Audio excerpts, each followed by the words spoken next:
Sabe quando a sua máquina de secar ela está com aquele barulho, parece que o carro está passando em um buraco a todo momento?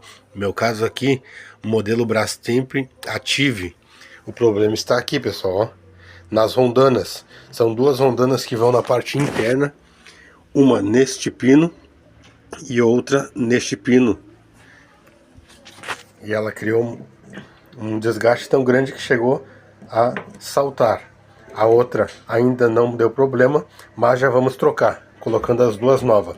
Quando você estiver abrindo a sua máquina aí, você já vai precisar fazer a troca da gacheta, porque ela gasta com o tempo. Essa aqui está bastante danificada e já colocamos aqui uma nova. E também você troca a correia que vai no tambor, ok?